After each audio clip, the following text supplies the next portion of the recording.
Hi everyone, come get settled in, grab a blanket, grab some snacks, fill your favorite mug with whatever you would like, because today, on the first episode of Common Misconceptions in Majorettes, we're going to be talking all about majorettes.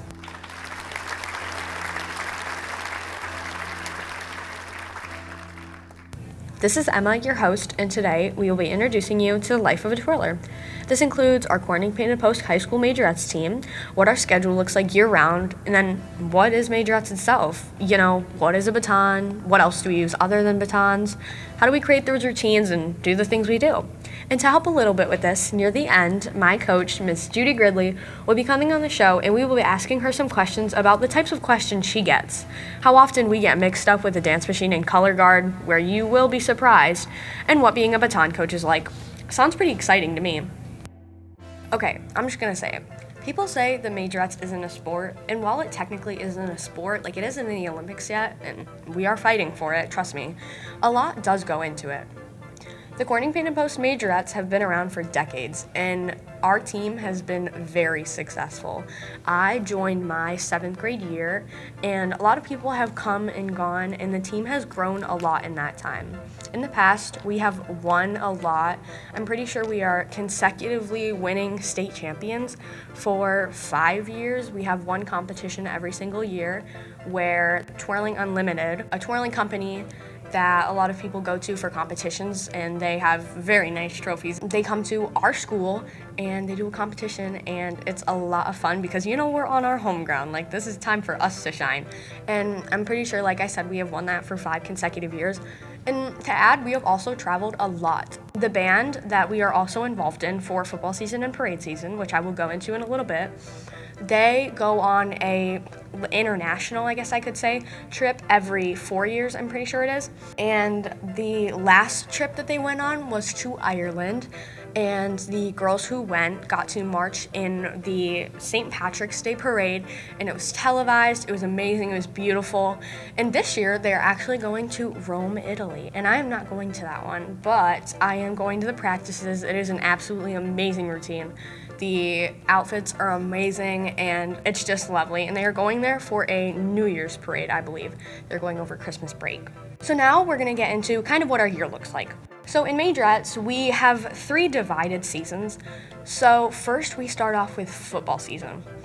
Football season is a lot of work. I won't sugarcoat it. It is a lot of hard work, but it is very rewarding. So the year starts off with band camp. So like I said, we are involved with the band. We are a part of the performance band. So kind of almost whatever they do, we also do. And for the football games, we sit in the stands with them and we do halftime with them. So going into that, we have band camp. Band camp is where we learn our drill. The majorettes learn their routines. The band learns their music. The freshmen learn their notes, all of that stuff. Right in the beginning of the year, right off the bat, like I said, it is a lot of hard work. But the football games are absolutely amazing. So we have a few each football season. And what the band does is we go and we sit in there's a band section specifically for us. And we go and sit there and we play stand tunes, which are like just some fun little music to get the players going in the game. And the majorettes dance. It's a lot of fun. And then at halftime, we are actually the ones who go out and we perform our field show. We have band first period every morning, 4th and 1st semester. So we work on our drill. Sometimes we go outside, sometimes we stay inside, and the band will work on their music and we will work on our twirling. And when we go outside, we work on our drill. Everyone has drill, and sometimes we move around more than previous years, and sometimes we move around less than previous years. It's kind of a toss-up, and it does get hard memorizing, the routines, because we usually have 3 to 4 at a time, with our regular routines like Back in Black that you can see us perform, or House, those types of routines that we perform every single football game at the start. And yeah, it's just really fun, and our halftime show is really beautiful, and we use more than batons. We use our flag batons. This year we used swing flags. The middle school team used hoop batons, and they used ribbons. So it's a lot of fun. It is, like I said, hard work. I'm gonna say that a lot, but it is very rewarding and fun. So next, then we have competition season. Competition season is my favorite. So this season, I am actually a competition season captain with another one of the girls on our team. I am so excited because this is kind of when we break off from the band, from the performance band, and we kind of go and do our own thing.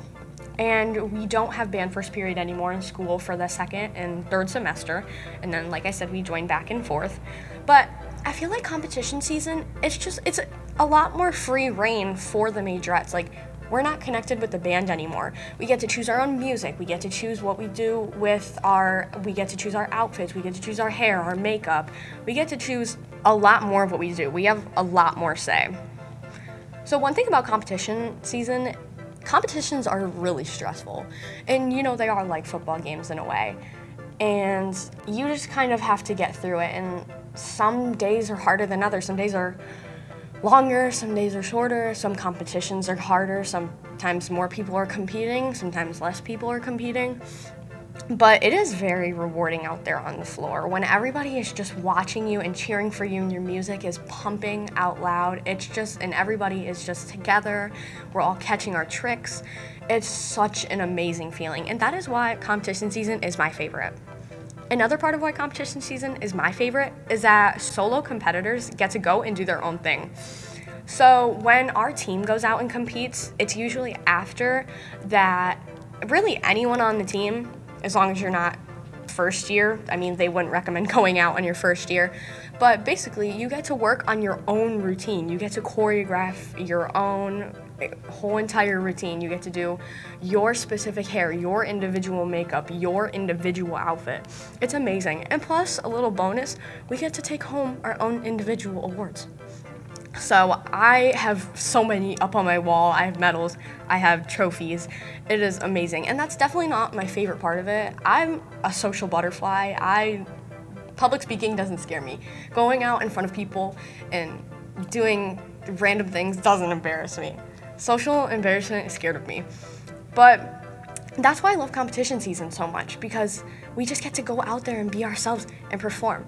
And especially, the solo part of it, it's amazing. And again, so rewarding when, everybody's just watching you and you're catching your tricks. And even if you don't catch them, it's still an experience. It's still a learning experience that you get to go out there and you did your own routine and you did this. And it's so much fun.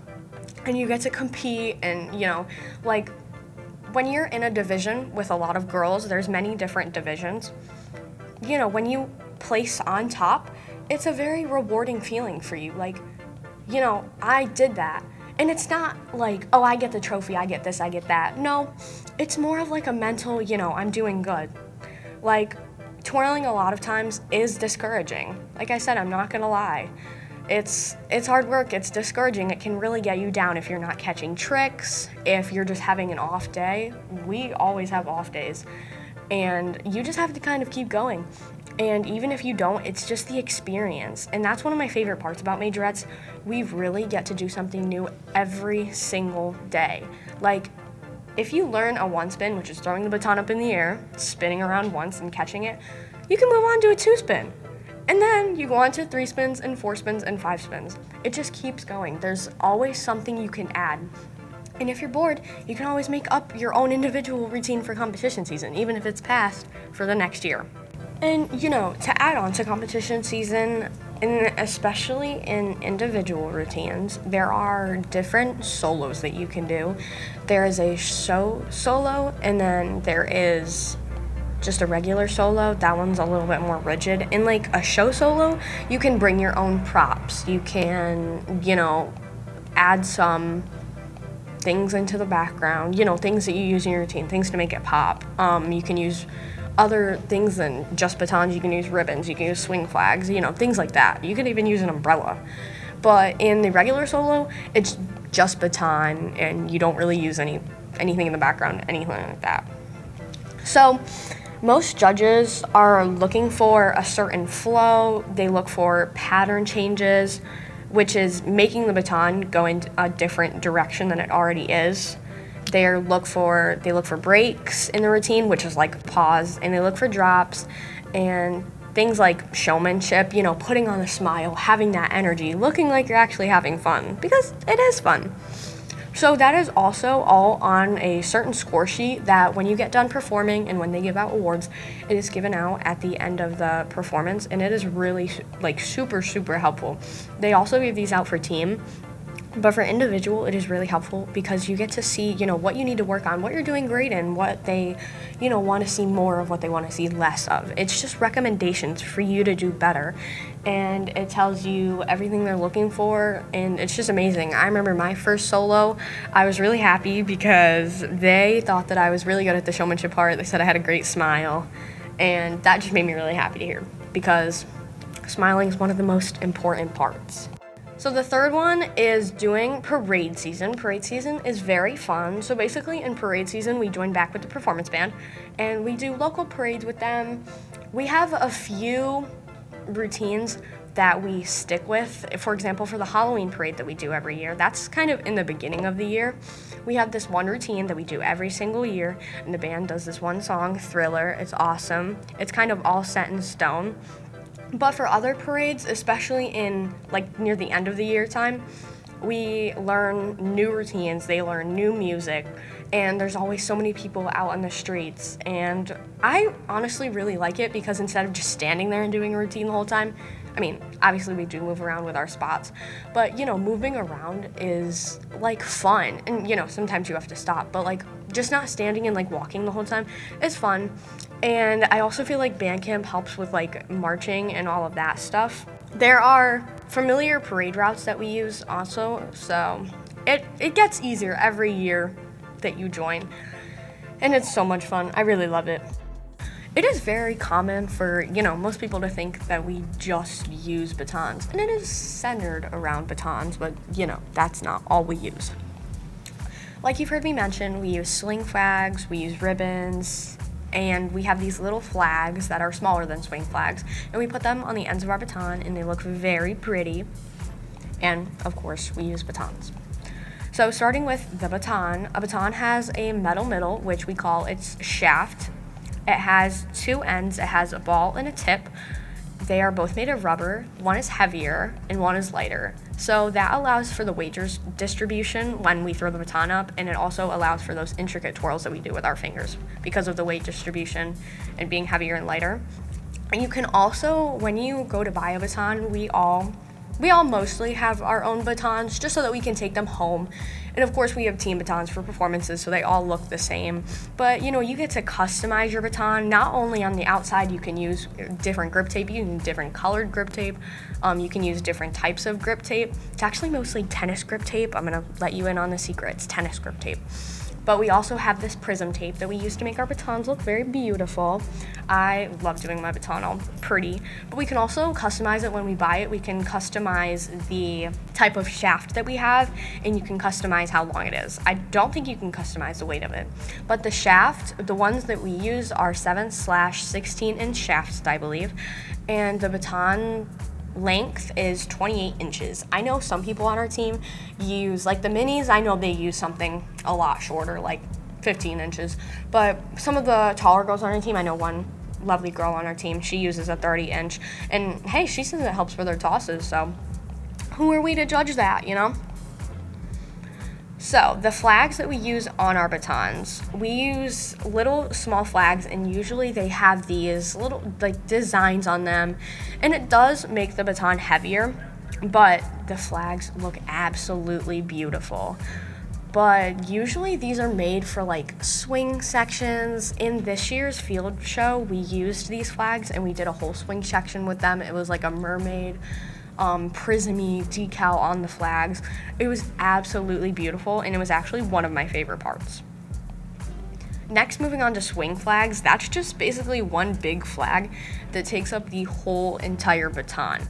It is also gorgeous, and we use a different design. We also did the same thing for swing flags that we did with the smaller flags, but again, they are heavier, and we also did that for a swing section because you can't really throw it up or do any intricate twirls because really you only have the end of your baton left to grab.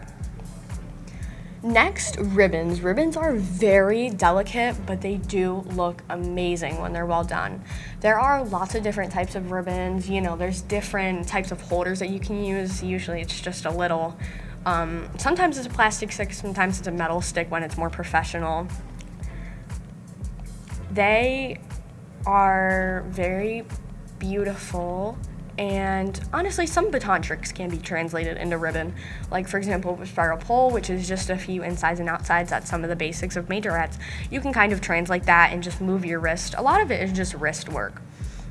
But the different types of equipment that we use, that's not just it. During competition season, we are, like I said, we are allowed to go a lot more free reign.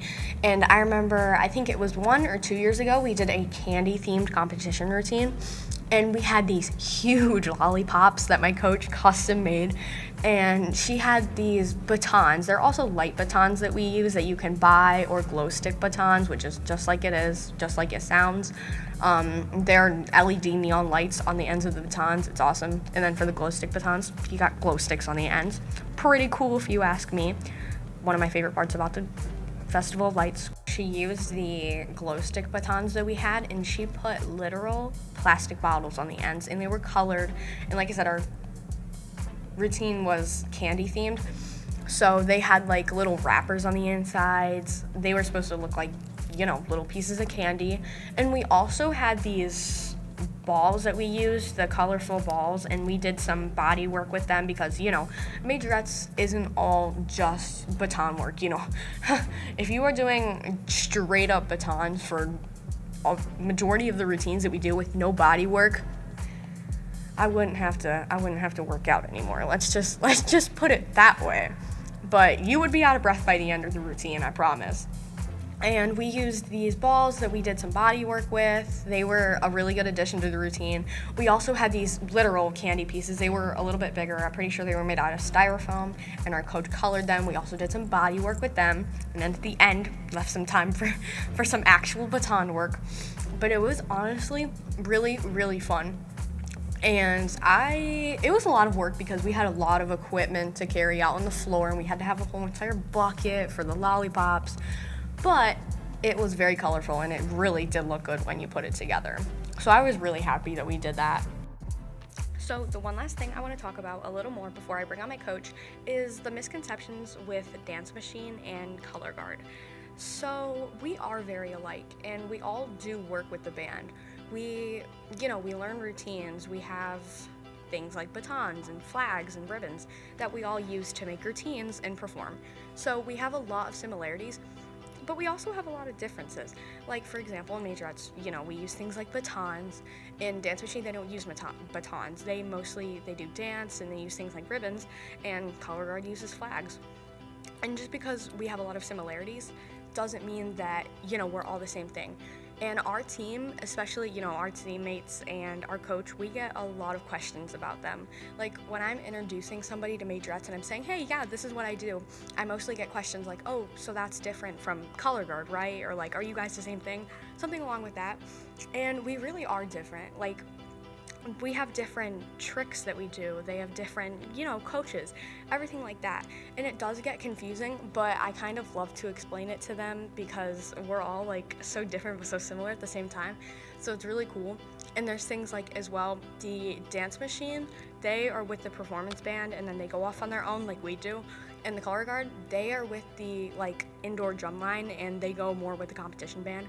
So it's little cool things like that we get to introduce people to and explain to, and that's what we're going to be talking more about next episode. We're going to be diving into the differences and similarities between majorettes and dance machine. So hello everyone, I'm on call with my coach, Miss Judy Gridley. Hi Judy. Hi, how are you? I'm good. How are you? I'm having a good evening. That's amazing. That's great to hear. Okay, so I wanted to bring her on so that she can answer some questions about batoning because she's the best one out of all of us. So if you're ready, I'm going to start firing away. All right, go ahead. So how long have you been a twirler for? Oh, very, very long time, since I was 5 years old. That's awesome. So what was twirling like back when you started versus how it is now? Well, when I started, I was very, very young. So Right. Things have changed a lot. Mm-hmm. So it used to be very regimented, very military style. The uniforms were very, very much a military style. Wow. The routines were a very regimented military style. Right. But now, over the years, it's become a lot more artistic, a lot of dance and music interpretation. Yeah. The routines are much more complicated and visually appealing. There's a much bigger variety of tricks, and there's a lot more difficulty in the routines. Definitely. And it's super competitive. That sounds great. So, what is it like being a baton coach, and what are some of the challenges you face every day? Okay, parts of it are just very exciting, and parts of it are very frustrating. Of course. It involves a lot of multitasking. So, Right. From when I started coaching when I was in college until now, things have changed a lot because there's a lot more administrative things that I'm responsible for. And of course, the way we communicate has changed a lot too. So challenges, I would say, are communication. Right. Another really big one is kids have a lot more opportunities to be involved in a lot of different kinds of activities. And those activities sometimes conflict a lot. Now, attendance is a big thing because kids have a lot of other things they're involved in. No, that does sound frustrating, but let me just say you're doing a great job. You're an amazing coach. Thank you. Of course. Thank you. So on the other side, turning to the little bit of a positive side, what is like a rewarding moment for you as a coach, and maybe an example, one memory that you love? Okay. All right, so in 2013, I was inducted into the New York State Twirlers Hall of Fame. That was something that I did not pursue trying to get into. Wow. So the nice thing about that was that you are anonymously selected by other members of the New York State Twirling Hall of Fame.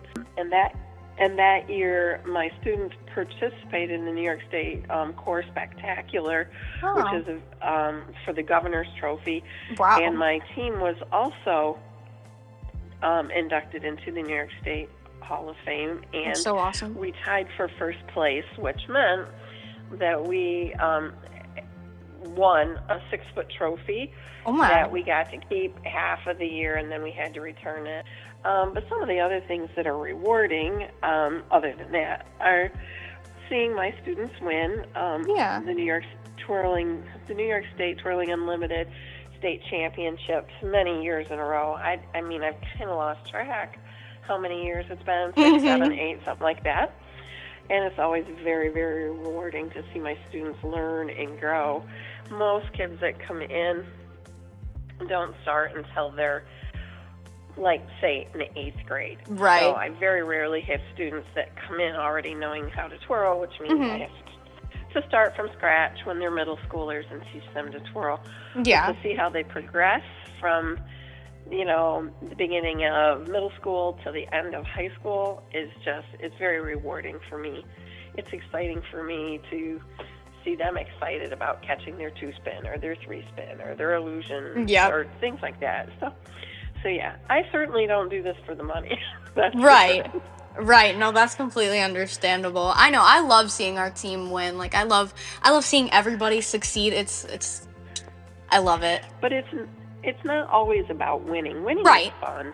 But it's about learning and growing and the pursuit of excellence and getting better. Because it's like I tell you guys on the team, sometimes you're the windshield and sometimes you're the bug. Sometimes you win when you maybe didn't deserve it, and sometimes you don't win when you really did. So it's about growth. Right. In the passion-loving twirling. Yeah, I love it. I love it as well. So I guess that kind of ties into, like, your favorite part about being a coach as well. Well, my favorite part is seeing my students perform well. Yeah. Because I know what it takes to get to that point, and to see them succeed makes it worthwhile. I mean, of course, I really, really like the band trips because twirling is my passion, and I love going other places and seeing what other twirlers are doing. But, if I had to pick one thing, I'd probably say it's fire twirling is my favorite part. Watching my students be excited about learning to do it, knowing that I'm the only one that can teach them that, right, and then seeing the crowd's response to them when they do a really good job is very, very exciting for me. right. I know. I've waited like 3 or 4 years. I remember when the band was practicing one day, I think it was near Bantoberfest or something. I genuinely like started almost crying when I like after I twirled fire, like at like not at your house or anything, just like at the stadium, because it was so like surreal, and I was like, oh my goodness. I would say it's one of my favorites too. Oh yeah, because so few groups do it, and and if you do see fire twirling, you see soloists or maybe one or two people. Awesome. You don't see 10 or 15 kids doing it all the same right at the same time. So moving on, when did you know like that you wanted in your future to try and like be a coach and, you know, teach other people how to twirl a baton? Well, I started teaching when I was probably in high school, but back then the team was smaller, and like I said, the routines were simpler. They were, by today's standards, I guess you could say even boring. But I knew I could do a better job than the person that was currently coaching our team. You know, I could see some things that I'm like, you know, I had ideas, and so many ideas, I wanted to implement. So I guess I've since high school. I love that. So have you ever like considered teaching anything else like dance machine or like color guard, like seeing them when you were younger? Well, it's funny you should ask that. So I actually did color guard when I was in 10th grade. I was a flute player in the marching band, and they had like 30 flute players and 30 clarinet players, and they didn't need that many wind players in a marching band. So they basically told the 9th and 10th graders, because the year I went, they brought the 9th grade up too, that we couldn't play. They were going to put us in what they called Rod Squad, which is color guard. And I'm like, but wait, I'm a twirler. I want to twirl, you know, and they wouldn't let me because I had to wait for tryouts in the spring. When I was in college, I did cheerleading for a very, very short period of time. But none of those things really grabbed my attention the way twirling did. And there are a lot of components of color guard in baton twirling, and even some of the cheer stuff too, you know, working as a team and all that. So did I ever want to teach any of those things? Not necessarily. Did I participate in some of those other things? Yes. You didn't know that about me, did you? I don't think I did. The more you know. This has been very helpful. I just prefer twirling. And there's so many of those components that you can incorporate in twirling. It's kind of the best of both worlds. You don't have to pick one. Right. And that's kind of why I wanted to do this podcast, because there's so many similarities, but there's also differences, and you know, people like to people get them mixed up. So I just wanted to ask, what are some of the questions you get about like the differences between majorettes and like dance machine and color guard? Okay, so twirling is just not as well known and publicized as it once was. Yeah. So people have a basic misunderstanding of what majorettes are. There seems, like I said, there's a basic misunderstanding of what majorettes do, what kind of equipment they use. You know, when you say majorettes, a lot of people don't have any idea that that's a baton twirler. Yeah. They don't make the association with the terms. So, so that is one of the things that people don't understand. So my last and final question would be, when someone, you know, has those misunderstandings, how do you like tell them or like explain to them the differences? Like, do you have anything significant that you point out to them, like when they get them confused? Well, you know me well enough to know that I try to be very diplomatic. Yeah. A lot of it is teaching perspective. I know people that are people who teach who are very abrupt and it's my way or the highway. Yeah. And they don't hesitate to embarrass or humiliate their students to get them to do what they want. They scream, they yell, and they get results, but they hurt people. Right. By doing that. I try in not the to process. do that, so. Yeah, no. So that is all I have for you. I want to thank you so much for doing this interview and coming on and, explaining everything. I hope that answers your question. It is very appreciated. It definitely does. Okay. Well, good luck with your project. Thank you so much.